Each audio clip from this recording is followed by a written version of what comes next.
महाभारत में भगवान कृष्ण ने सिर्फ अर्जुन का ही विषाद खत्म नहीं किया, कर्ण को भी बहुत बड़ी सीख दी। महाभारत में कर्ण भी भगवान कृष्ण को अपनी व्यथा सुना रहे हैं कि मेरी मां ने मुझे जन्म देते ही त्याग दिया, आचार्य द्रोण ने मुझे शिक्षा देने से मना कर दिया क्योंकि उनकी नजर में मैं क्षत्रिय नहीं था।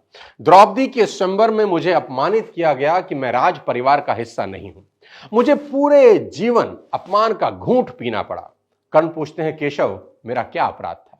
भगवान कृष्ण जो कर्ण को जवाब देते हैं, मुझे ऐसा लगता है कि यह जवाब 1000 करोड़ टीचिंग के बराबर है। यह जवाब सीखने के बाद आदमी के पास हर सवाल का जवाब मिल जाएगा। जी हां, कृष्ण मुस्कुराते हैं और जवाब देते हैं कि हे सूर्यपुत्र, मेरा तो जन्म ही कारागार में हुआ।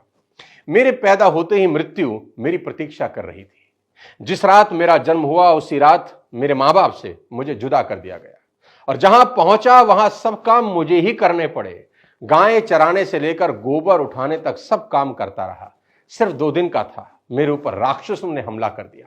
मुझे बारंबार जान से मारने की कोशिश की गई। मेरा अपना सगा मामा मेरी जान का दुश्मन था। मेरे जीवन की चुनौतियां कहां कम थी। अन्याय जीवन भर मेरे साथ भी होता रहा।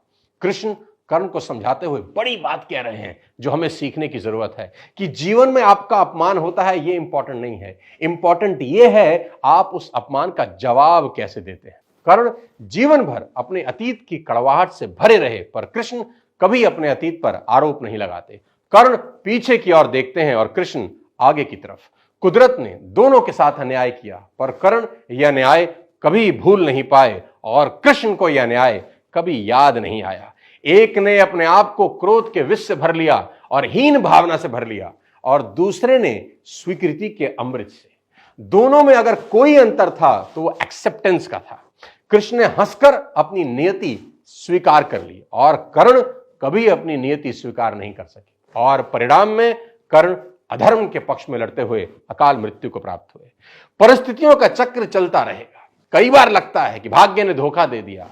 ये चुनाव हम पर है कि हम कर्ण की तरह रोएं या कृष्ण की तरह जीवन को उत्सव में बदल दें। जीवन में रोने के लिए नहीं, हंसने के कारण ढूंढने हैं, क्योंकि जीवन तो भगवान का भी कहां सरल था। जीवन है तो समस्या होगी ही, समस्या है तो हल भी होगा।